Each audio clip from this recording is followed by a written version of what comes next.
Welcome to today's episode on our channel. If you are a returning subscriber, we appreciate all you've done to always come back to watch our content. Please like today's content, share, so that others can also benefit from the hard work we're doing here.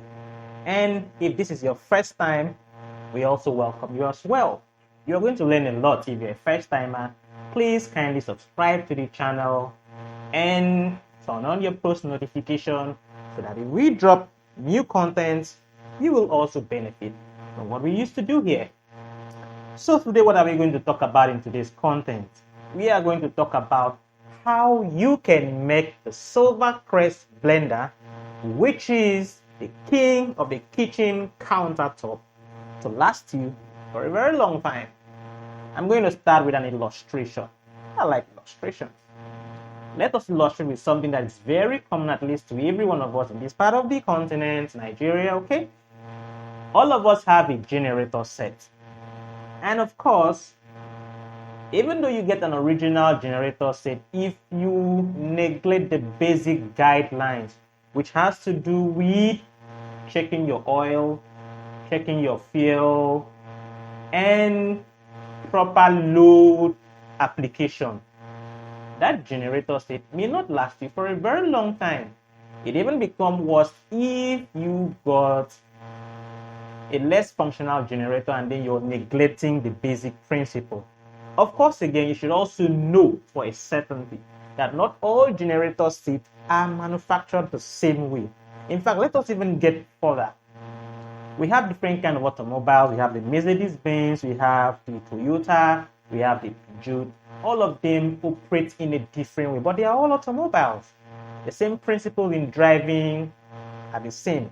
But when it comes to the maintenance and operation, the manufacturer will attach to you a manual which is going to guide you for you to use those automobiles very effectively. And so the same thing goes to this machine here. A lot of us think that because it's a blender, then it's a blender, we'll just go ahead and do it the way we want to do it. But that's not the case. So today, we are going to discuss this user manual. And I know that most of us do not have that time to read this manual.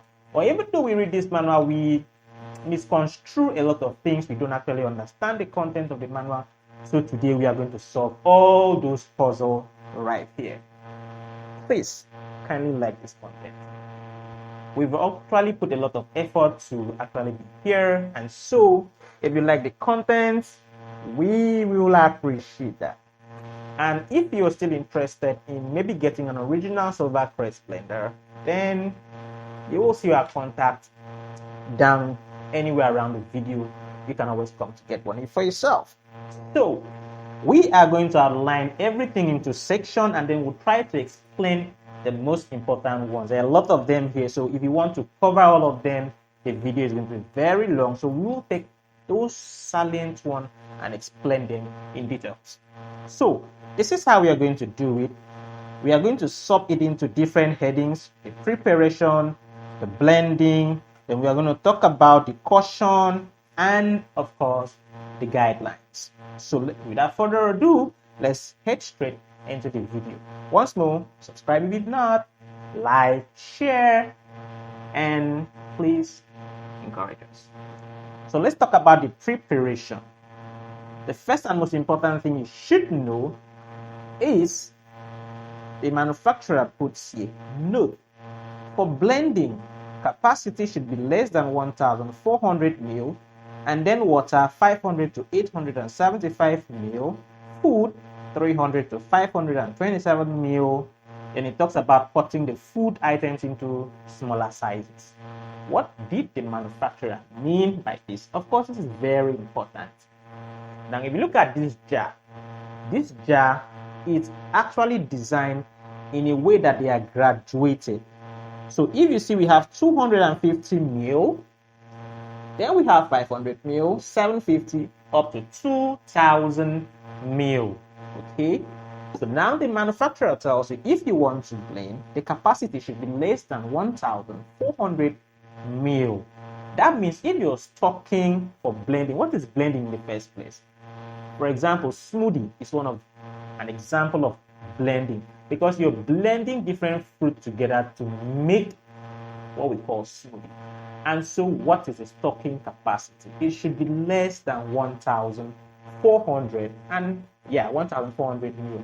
So if you look at here, we have 1,500. I'm going to show you a picture of what I actually mean. Of course, by your own discretion, you can make it lesser, even better. So, but it should not exceed this mark of 1,500 if you're blending different food different food, different principles. This is for blending. We'll talk about other kinds of food, the capacity as well. So this is for blending. Example, smoothie. The content should not be more than 1,500. In fact, the manufacturer says 1,400. So what does that tell you? It tells you that at this point it should be lower, okay? And then it also tells you that the water should be less than, it should be around 500 to 875. So if you're blending different fruits together and you want to add water to it, the water should not pass the 500 mark. This is where we have the 500 mark, almost close to where the first handle is. It shouldn't pass that mark. And so if you're preparing food items like beans, you're grinding maize, you're grinding all those hard nuts, the manufacturer clearly states that it should not exceed the 300 to 525 ml mark. And so it's going to be somewhere around here, maximum. Minimum, it should be 300. The reason why it's minimum of 300 is because when you're grinding hard nuts like beans, maize, and all that, it should be placed above the blade. If you're putting it below the 300 mark, it means that your beans or your maize or any food item that are hard will be below the blade, and that's going to give it a hard time for it to grind. So they are saying 300 to 525. 300 minimum, meaning that at the 300 mark, your food item is above the blade. At the 525 mark, that is the maximum for it. And so that's all for the preparation part. Then when it comes to the blending, what are the instructions here? I'm going to summarize everything with that. By blending, we are talking about smoothie to be specific.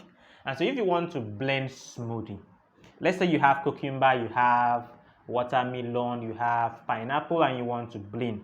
The manufacturer says that the capacity for stocking should not exceed the 1,400 mark. And so everything should be around this mark here. I'm going to show you a picture of what I mean by that. By your discretion, it can be lesser than that, which is even better for the sake of the motor, okay? And then you should put water to this point, the 500 mark, which will help in the blending process. So that's all about the blending. And as I was talking about that, so when you're actually blending, when you fill your jar to the 1,400 mark, the next thing is for you to plug your blender to a source of electricity, which I have, and then you mount the cup. When you mount the cup, you're going to try and turn it to your right. It's not moving. Turn it to your left. It's not moving.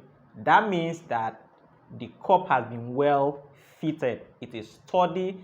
It is strong enough for you to carry out your blending.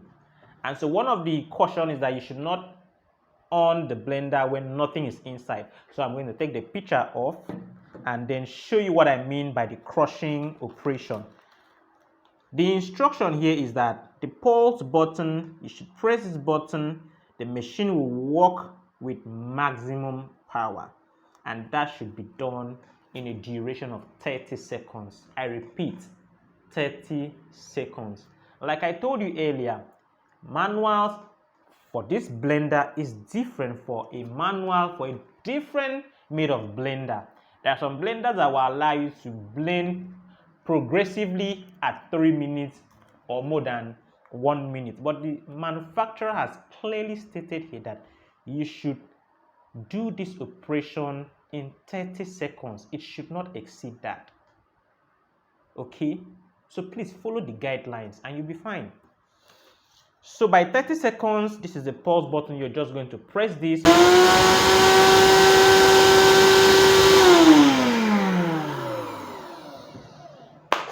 So that's 30 seconds time, and this operation applies to every other procedure: ice crushing, smoothie, grinding of maize, any hard nut at all. So the pause button, it's what you're going to do first for 30 seconds. And please, that 30 seconds instruction is very important. So next we are going to talk about the recommended use and timing. So if you see the next program on the manual or instruction, here is recommended use of diagram. And so if you're making cold drinks or cocktail, the maximum recommended capacity is 1.5 liter. If you're making milkshake and dairy drinks, the maximum capacity is 1.2 liter. If you're making smoothie, the maximum capacity is 1 liter. And this operation should take place in 30 seconds interval. At 30 seconds operation, 90% of the work is already done. So follow these guidelines, okay? Then if you're doing the ice crushing, you're going to use this pause button, and the maximum recommended capacity here is at 200 grams. That's about 30 pieces of blocks, ice blocks. The same time duration applies, that is 30 seconds. If you want to rinse the cup, you should do so with warm water, not hot water, please. 500 ml warm water, and the duration for operation is 20 seconds. And so we move over to the next on the instruction or user manual, which is the blended function demonstration. So that's self-explanatory. So we take on the caution.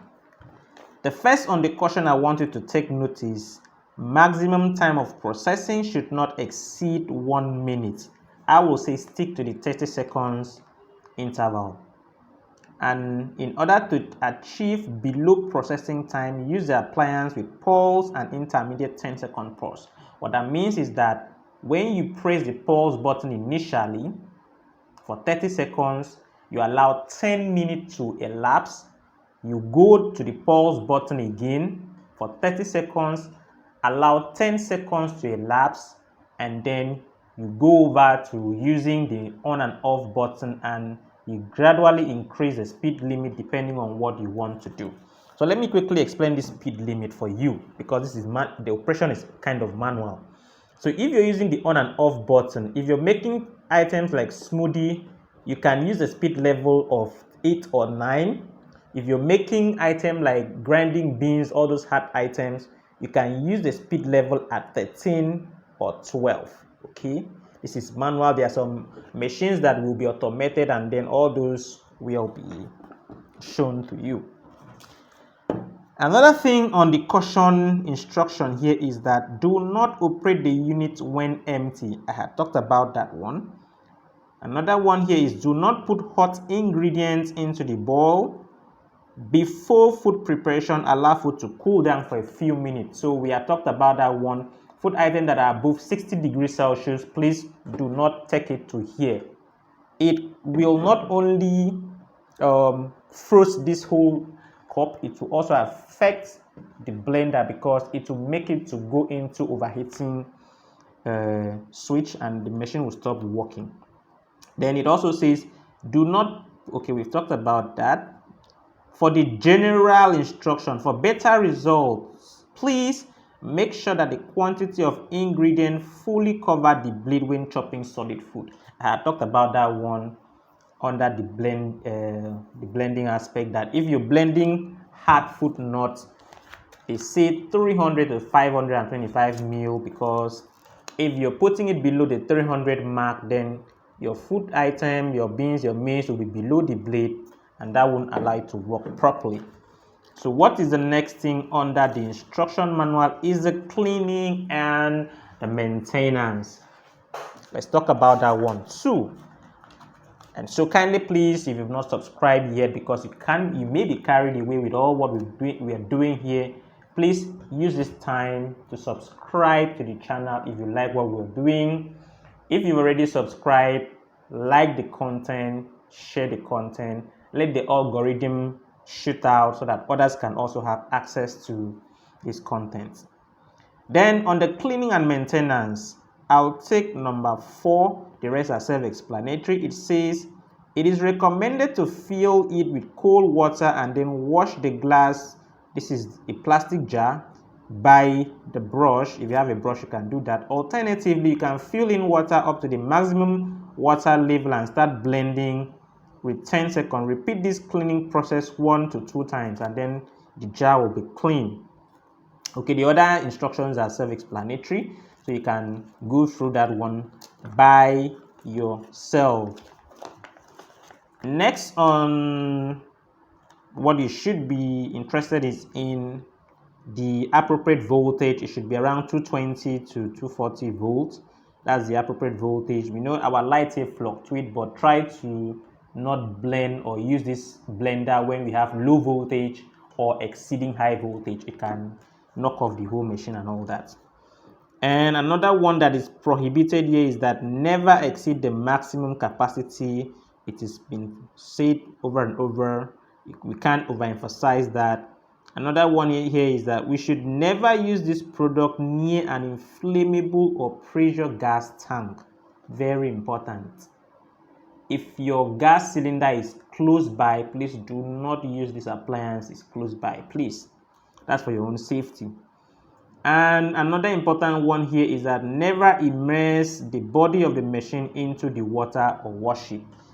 We've shown you the appropriate way to clean the cup immediately after use. Please endeavor to clean the cup. That way you're going to let it stay with you for a very long time. Then guidelines for safe and efficient use. We talk about that one here under the safety caution. This product is not intended for use by children, disabled persons, or inexperienced users unless they are guided or directed by personnel responsible for safety in using the product. That's self-explanatory. If you know you have kids around, please, they can use this thing to be their play thing. They can use it for their toy, because when they come and press all these buttons, it makes sound and they're happy. They play around it. That's your money going, of course. Then the next thing is prevent children from mistakenly treating this product as a toy and playing with it. You should know what to do with that. Under another instruction is that this product is strictly for household use only. Because the blender is powerful doesn't mean you should use it for commercial purpose. You start asking people to bring their beans, bring all their agbogbo so that you can blend for them and collect money. That's not the intended purpose of this blender. This blender is for you to hygienically produce everything you're supposed to do at the comfort of your home and not for commercial purposes. So every other thing here is self-explanatory, and I think that's where we're going to come to a conclusion when it comes to the instructions that concern this blender. If you actually adhere to everything I have said on this video, be certain that this blender is going to last you for a very long time. I remain Joshua Victor Emmanuel, and I thank you very much if you have followed us from the beginning of this video down to this point. Please like the content, share, and if you've not yet subscribed, please kindly do so now. And thank you for being here once more. We will see you soon in another content. Thanks. Peace.